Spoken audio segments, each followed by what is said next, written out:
हे dear candidates, आज हम पढ़ने वाले हैं बहुत ही खूबसूरत कॉमेडी जो कि शेक्सपियर के द्वारा लिखी गई। इसके जो की फैक्ट्स हैं, इसका क्रिटिकल एनालिसिस जो है इस कॉमेडी का, वो हम अपनी नेक्स्ट वीडियो में पढ़ेंगे। यहाँ मैं आपको इसके एक शॉर्ट समरी बताने, शॉर्ट समरी नहीं है वैसे तो, ये डिटेल्ड समरी है। ये पढ़ने के बाद आपको कुछ भी बच नहीं जाएगा। आपको कोई भी क्वेश्चन अगर बीच में से भी आ जाता है, यू कैन अटेम्प्ट इट। तो समरी पढ़ने से पहले एक बार कैरेक्टर्स को देखते हैं, समझते हैं कि क्या क्या मेन कैरेक्टर्स हैं। तो सबसे पहले देखो बेटा, इसमें जो प्रोटैगनिस्ट है वो है प्रोस्पेरो। प्रोस्पेरो क्या है? वो मिलान का ड्यूक है, लेकिन उसका जो पूरी ड्यूकडम है, उसका जो किंगडम है, वो उसका भाई एंटोनियो वो हड़प लेता है और इस तरह से प्रोस्पेरो को देश निकाला दे दिया जाता है और वो एक मैजिशियन बन जाता है। ठीक है, क्योंकि उसके पास बहुत सारी बुक्स हैं, वो मैजिशियन बन जाता है। और प्रोस्पेरो की एक बेटी है मिरांडा। मिरांडा क्या है? वो हीरोइन है, वो प्रोस्पेरो की डॉटर है। और फिर हीरो जो है वो है फर्डिनेंड। वो कौन है वो समझो, अलोंसो है। अलोंसो किसका दोस्त है? अलोंसो दोस्त है इसका एंटोनियो का। ठीक है, अलोंसो कौन है? अलोंसो है नेपल्स का किंग। और उसका भी एक छोटा भाई है सेबेस्टियन, जो बाद में इसी की हत्या करने का प्लान करता है बीच में, प्ले के बीच में। और इसका बेटा है फर्डिनेंड। इसके अलावा कौन कौन से मेन कैरेक्टर्स हैं? एक है गोंजालो। गोंजालो क्या है? एक काउंसलर, एक कर्टियर है जो प्रोस्पेरो को हेल्प करता है जब उसको देश निकाला दे दिया जाता है। इसके अलावा एड्रियन, फ्रांसिस्को, ये भी और कॉर्टियर्स हैं। और इसके साथ में जो दो आपको बीच बीच में आते दिखाई देंगे कर्टियर्स, वो हैं, एक तो है ट्रिंक्युलो और एक है स्टीफेनो। ट्रिंक्युलो क्या है? एक जेस्टर है, एक फूल का रोल करेगा। वहीं स्टीफेनो क्या है? एक बटलर है। ठीक है, जो कसाई बाड़े में जो करते हैं, कसाई जिसको बोलते हैं, जो मांस को काटते हैं, वो एक कुक मान के चलो, वो स्टीफेनो है। इसके अलावा दो और सुपर नेचुरल एलिमेंट हैं। अब ये कौन है? एक तो है कैलिबन और एक है एरियल। कैलिबन क्या है? एक जादूगरनी का बेटा। उस जादूगरनी का क्या नाम है? साइकोरेक्स। एक विच है, उसका बेटा है। ठीक है, प्लस ये प्रोस्पेरो क्योंकि जादूगर है तो इसने इसको बंधक बना रखा है और ये इसका स्लेव है। कैलिबन क्या है? प्रोस्पेरो का स्लेव है। वहीं एरियल, एरियल भी क्या है? एक स्पिरिट है, एक आत्मा है, और ये भी प्रोस्पेरो की सर्वेंट है। ये आत्मा भी प्रोस्पेरो की सर्वेंट है। अब एक और मेन कैरेक्टर है बोट्सवेन और मास्टर। ये दोनों क्या हैं? ये शिप के क्रू मेंबर, ये बोट चलाने वाले हैं। तो इस तरह से इन्हीं के चारों तरफ स्टोरी घूमती है। तो समझते हैं क्या है। एक you can have a look what are they going to do. Prospero है, ठीक है, प्रोस्पेरो का भाई एंटोनियो है, वो इसका पूरा ड्यूकडम हड़प लेता है और इससे नफरत करता है। वहीं कैलिबन है, कैलिबन भी प्रोस्पेरो से नफरत करता है क्योंकि ये इसका स्लेव है और हाफ विच है, हाफ डेविल है, और इसकी स्लेवरी करने के कारण मतलब वो प्रोस्पेरो को एक अच्छा मास्टर नहीं मानता है। एरियल है, एरियल प्रोस्पेरो की हमेशा हेल्प करती है, स्पिरिट है, और वो लेकिन बदले में आज़ादी चाहती है। उसे प्रॉमिस कर रखा है प्रोस्पेरो ने कि मैं तुम्हें आज़ाद कर दूंगा मेरा काम बनते ही। फिर अलोंसो है, अलोंसो किसका दोस्त है? वो एंटोनियो का दोस्त है, प्लस नेपल्स का किंग है। फर्डिनेंड इसका बेटा है जो रिस्पेक्ट करता है अपने फादर की और अपने फादर को बहुत लव भी करता है। और फर्डिनेंड प्रोस्पेरो की बेटी मरिंडा उसके प्यार में पड़ जाता है, उसको भी देश निकाला दे दिया गया था जब प्रोस्पेरो को देश निकाला दिया था। वही सेबेस्टियन है जो अलोंसो का ब्रदर है, जो प्लॉटिंग करता है इसके मर्डर की। और फिर इसके अलावा ट्रिंकोलो है। ट्रिंकोलो क्या है? अब इसका एंटोनियो का जेस्टर है, क्योंकि पहले तो ये ड्यूक प्रोस्पेरो का था लेकिन अब एंटोनियो का जेस्टर है, जो मतलब कैलिबन के साथ मिलके ये करता है कि भी इसकी प्लानिंग करते हैं प्रोस्पेरो को मारने की। वो कोशिश करता है कि इसको हर्ट किया जाए। वैसे ही स्टीफेनो जो है वो बटलर है, वो भी कोशिश करता है, प्लॉटिंग करता है कि प्रोस्पेरो को कैलिबन के साथ मिलके मारा जाए। तो अब जल्दी से हम पढ़ते हैं क्या स्टोरी है। Without any delay let's start the summary. एक स्टॉर्म है, वो बहुत आ जाता है, बिगनिंग है ये सीन की। और उस शिप के अंदर कौन कौन है? अलोंसो है, फर्डिनेंड है, सेबेस्टियन है, एंटोनियो है, गोंजालो है, स्टीफनो है एंड ट्रिंकोलो है। ये इतने सारे, जैसे ड्यूक ऑफ मिलान अलोंसो, ये एंटोनियो, और Alonso Duke of Naples, plus साथ में इसका बेटा फर्डिनेंड, और ये सारे कर्टियर्स ये शिप में बैठे हुए हैं। वो इटली की तरफ अपने वे बैक जा रहे हैं, वापस जा रहे हैं, क्योंकि अलोंसो की अपनी बेटी क्लैरिबल, ये आपको याद करने की ज़रूरत नहीं है, उसकी शादी करके आया है ट्यूनिस वाली जगह पर, ट्यूनिस के प्रिंस के साथ अफ्रीका में, और ये वापस लौट रहे हैं। अब ये जो रॉयल पार्टी और बाकी जो मैरिनर्स हैं वो सभी क्या होते हैं ना, फिर बाद में सभी को, क्योंकि किसी को बोटिंग इतनी आती नहीं है, और तूफान आ जाता है एक में, और वो सभी अनफ्लैपेबल हो जाते हैं, सभी मतलब डूबने की कगार पर हो जाते हैं। वो अपनी ज़िंदगी के लिए भीख मांगने लगते हैं, गॉड को प्रे करने लगते हैं, लाइटनिंग होती है, और मैरिनर्स रो रहे होते हैं, चिल्ला रहे होते हैं, क्योंकि उनका शिप जो है एक चट्टान के साथ हिट कर चुका है। सभी समझ लेते हैं कि अब हम मरने वाले हैं।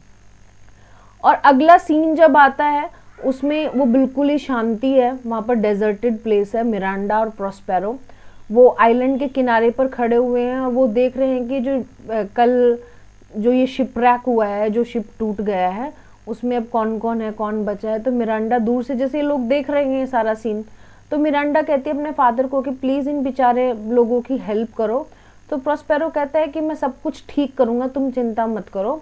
और वो उसको इन्फॉर्म करता है कि अब तुम्हें अपने बारे में और अपने पास्ट के बारे में और ज़्यादा जानने की ज़रूरत है।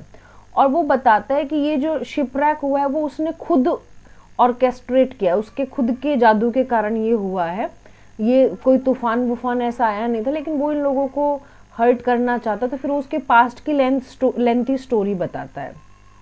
वो कहता है कि मैंने कई बार ये स्टोरी तुम्हें बताने की कोशिश की, लेकिन मैं कभी फिनिश नहीं कर पाया, आज सही समय, आज तुम्हें बताता हूँ।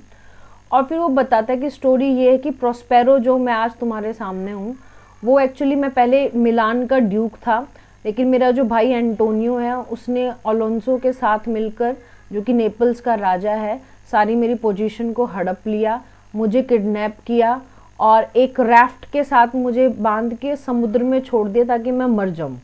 और तुम और मैं, हम दोनों को उसने ऐसे ही छोड़ दिया, लेकिन हम दोनों बच गए, क्योंकि गोंज़ेलो ने कुछ चीज़ें हमारे लिए छोड़ दी थी जो डेली रिक्वायरमेंट थी, प्लस मेरी बुक्स गोंज़ेलो ने साथ में भेज दी थी, जिसके कारण आज मैं बच गया हूँ। क्योंकि वो बुक्स क्या हैं, वो मैजिक और पावर का सोर्स हैं। प्रोस्पेरो और उसकी जो बेटी हैं फिर वो आइलैंड पर आते हैं, जहाँ पर अभी वो रह रहे हैं, और वहीं पर इसी डेजर्टेड आइलैंड पर वो 12 साल से रह रहे हैं। ये सब स्टोरी कौन सुना रहा है? प्रोस्पेरो सुना रहा है मिरांडा को। अब फिर प्रोस्पेरो कहते हैं कि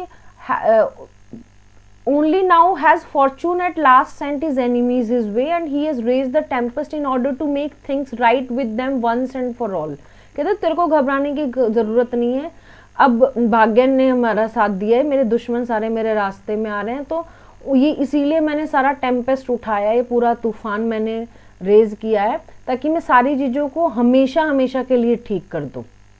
अब ये स्टोरी बोल के फिर प्रोस्पेरो जादू करता है और मिरांडा को सुला देता है, और उसके बाद बुलाता है उसकी जो फैमिलियर स्पिरिट है एरियल, जो कि उसकी सर्वेंट है, उसका मेन मैजिकल एजेंट जो है।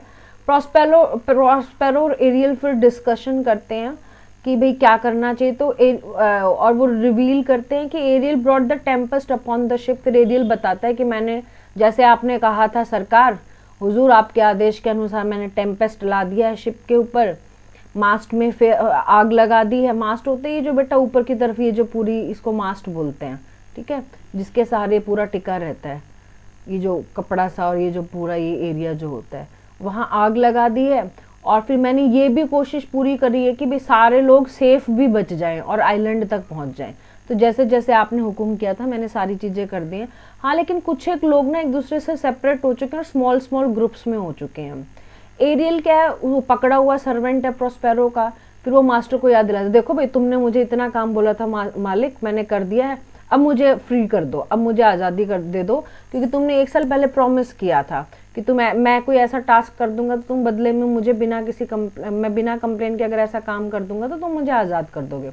फिर प्रोस्पेरो उसको दोबारा पकड़ता है और उसको डांट लगाता है कि तुम मुझे प्रोटेस्ट कर रहे हो, और उसको रिमाइंड करवाता है, अच्छा इसका मतलब अब तेरे को ज़्यादा जुबान आ गई, अपना पिछला पास्ट भूल गया, कितना बुरी तरह से तेरे को रहता था और मैंने तेरे को किस हिसाब से, कितनी गंदी स्थिति में से तेरे को बचाया था।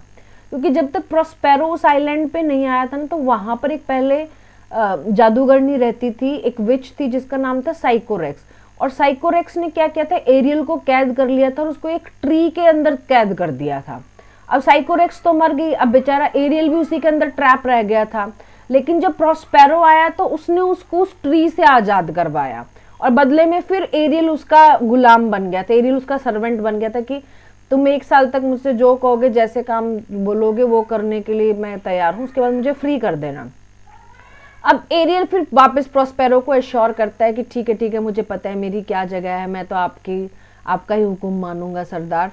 और प्रोस्पेरो एरियल को ऑर्डर करता है कि तुम ना एक समुद्र का निम्फ बन जाओ, समुद्र परी बन जाओ, and make himself invisible to all but Prospero, और सबके लिए अदृश्य हो जाओ, बस दिखो तो दिखो, सिर्फ मेरे को दिखना है तुम्हें। और तभी मिरांडा जो है वो अपनी स्लीप से उठ जाती है, और वह और प्रोस्पेरो फिर कैलिबन के पास जाते हैं। अब कैलिबन कौन है, मैंने आपको बताया था, एक फिश लाइक जो है, जो साइकोरेक्स का बेटा है, जो एक स्लेव बना रखा है प्रोस्पेरो ने, साइकोरेक्स का बेटा है। तो कैलिबन फिर प्रोस्पेरो को कर्स करता है, उसको बुरा भला कह रहा है कि तू मर जाए, तूने मेरे को एक ऐसा बड़ा ऑपरेसिव मास्टर है, तू कुछ नहीं है। And Prospero and Miranda बिरेट him for being ungrateful for what they have given and taught him. तो वहीं फिर प्रोस्पेरो और मिरांडा उसको फिर से बोलते कि मतलब हमने तेरे लिए इतना अच्छा सब कुछ किया, फिर भी तू हमारे लिए इतना अनग्रेटफुल है, तेरे को शिक्षा दी, तेरे को सारी चीज़ें रहने का तरीका सिखाया, तुझे सिविलाइज्ड बनाने की कोशिश कर रहे हैं, और फिर भी तू इस तरह से बिहेव कर रहा है, तो बहुत ही गंदा घटिया है। Prospero sends Caliban to fetch firewood. Prospero कहता है कि ठीक है, अब तू मेरा स्लेव है ना, चुपचाप जाके खाना बनाने के लिए फायरवुड लेके आ। एरियल फिर इनविजिबल है, वहीं पे घूम रहा है, दूसरों को तो किसी को दिखाई नहीं दे रहा है, और वो फिर प्ले में एंटर करता है और म्यूजिक प्ले कर रहा है, और जितने भी ऐसे घबराए हुए, डरे हुए, वरीड, वो जो घबराया हुआ वरीड फर्डिनेंड जो था, फर्डिनेंड अब आपको मैंने बताया है किंग ऑफ नेपल्स का बेटा है ना, वो स्टेज पर आता है। Miranda and Ferdinand are immediately, अब जैसे ही मिरांडा उसको देखती, क्योंकि मिरांडा ने आज तक तो सिर्फ 2 ही लोग देखे थे, एक तो प्रोस्पेरो उसका फादर, और दूसरा कैलिबन। अब कैलिबन भी कोई ऐसा नहीं है कि वो इंसान जैसा दिखता है, वो फिश लाइक पर्सन है, वो एक विच का बेटा है, तो वो कोई ह्यूमन लाइक फिगर तो मिलेगा नहीं। तो फर्डिनेंड को देख के वो एकदम उसमें मंत्रमुग्ध हो जाती है, और वो एक दूसरे के को इन्फैचुएट करते, एक दूसरे की तरफ अट्रैक्ट हो जाते हैं। अब प्रोस्पेरो ये सब देख के खुश है, क्योंकि ये उसका प्लान था कि उसकी डॉटर का फ्यूचर सेव करने के लिए इस तरह से मैरिज करवानी जरूरी है, उसका वो प्लान काम कर रहा था। लेकिन वो तभी ये डिसाइड करता है कि अभी टेम्पररीली इनका जो प्यार, इतना जल्दी रिलेशनशिप नहीं बढ़ना चाहिए। तो वो एकदम से फर्डिनेंड के पास आता है और उसको एक्यूज करता है कि तुम ना कोई प्रिंस वगैरह नहीं हो, तुम सिर्फ दिखावा कर रहे हो प्रिंस होने का, और उसको धमकी देता है कि मैं तुम्हें जेल में कैद कर दूंगा। तो तभी इतना बोलती, क्योंकि वो तो एक प्रिंस था, तो फर्डिनेंड एकदम से अपनी स्वॉर्ड निकालता है, और तभी प्रोस्पेरो क्या होता है, जादू दिखाता है, और उसको फिर जो जेल की तरफ लेकर चला जाता है। अब मिरांडा वहां पे रोती है, चिल्लाती है कि नहीं father please, for God sake, भगवान के लिए इसको छोड़ दो, इसकी कोई गलती नहीं है, ऐसा बोलती है। लेकिन वो उसकी एक भी बात नहीं सुनता है, और वो फिर तभी एरियल को क्या कहता है कि तुम्हें एक और रहस्यमय मिशन पे मैं भेज रहा हूँ, तुम अब मेरा ये काम और कर दो। अब दूसरी जगह पर देखो, फर्डिनेंड तो उनसे बिछुड़ के समुद्र शिपरैक होने के बाद प्रोस्पेरो के पास आ गया, मिरांडा के पास आ गया, प्रोस्पेरो उसको जेल की तरफ लेके जाता है। वहीं जो उसके बाकी जो शिप मेंबर्स थे, यानी कि उसके फादर और अलोंसो, एंटोनियो, सेबेस्टियन, गोंजालो, ये सभी क्या है, वो भगवान को धन्यवाद दे रहे हैं कि चलो भगवान के लिए हम तो सब बच गए। लेकिन वो चिंता करते हैं फर्डिनेंड के बारे में, पता नहीं फर्डिनेंड कैसा होगा।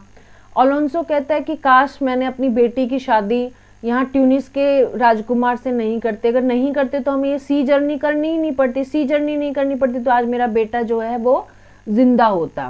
वो क्योंकि फर्डिनेंड उसको लग रहा है कि पता नहीं कहाँ बिछड़ गया, मर गया, डूब गया। अब गोंजालो जो है वो हाई स्पिरिट्स को मेंटेन करने की कोशिश करता है, जो राजा हैं, किंग ऑफ नेपल्स जो है, अलोंसो जो है, और एंटोनियो जो है, उन दोनों को मनाने की कोशिश करता है कि अब भाई क्या कर सकते हैं। लेकिन ये देखो ना, इस आइलैंड की ब्यूटी कितनी ज़्यादा है, और लेकिन उसके जो सारे रिमार्क्स हैं वो कट कर दिए जाते हैं, क्योंकि एंटोनियो और सेबेस्टियन को उसकी बातें अच्छी नहीं लग रही और सरकास्टिकली उसके ऊपर रिमार्क डालने लग जाते हैं।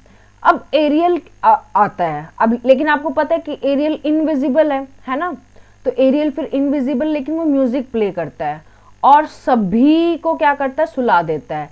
सिर्फ उन दो लोगों को नहीं सुलाता है जादू से, सेबेस्टियन और एंटोनियो को, ये दोनों जागते रह जाते हैं, बाकी उन सबको सुला देता है।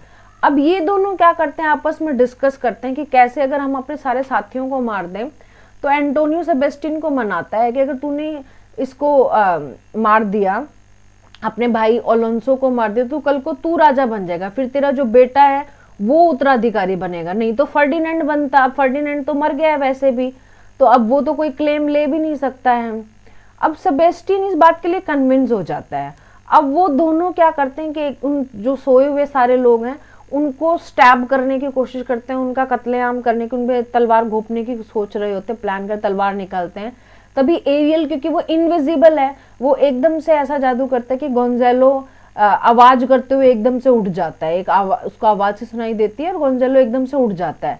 अब वो देखता है कि उनके हाथों में तलवार है, उसकी आवाज से फिर एंटोनियो, बाकी लोग भी उठ जाते हैं। तो एंटोनियो और सेबेस्टियन एकदम से ना फिर ऐसे झूठ झूठ बोल देते हैं, ऐसे तो बड़ा ही रिडिकुलस सा सीन बनता है कि आप किसी को मारने जा रहे हो, एकदम से आपको पकड़ लें, फिर तुम ऐसे मजाकी स्टोरी बनाओ, अरे अरे हमने तो तलवार इसलिए निकाली थी, तुम तो सारे सो रहे थे, तुम तो राजा हो, और तभी यहाँ पे शेर आ गए थे तुम लोगों को प्रोटेक्ट करने के लिए, हमने उन शेरों को मारने के लिए तलवारें निकाली थी, वो भाग गए।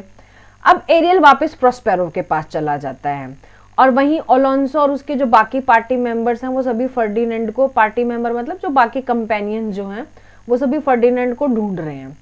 अब दूसरी तरफ क्या होता है, कैलिबन पूरे जंगल में ऐसे इधर उधर घूम रहा है, हॉलिंग कर रहा है और वो प्रोस्पेरो के लिए कुछ कुछ गलत उल्टा सीधा बोल रहा है, और तभी उसको ट्रिंकोलो दिखाई देता है। अब ट्रिंकोलो कौन है, मैंने आपको बताया था बिल्कुल इसकी समरी के बिगिनिंग में ही।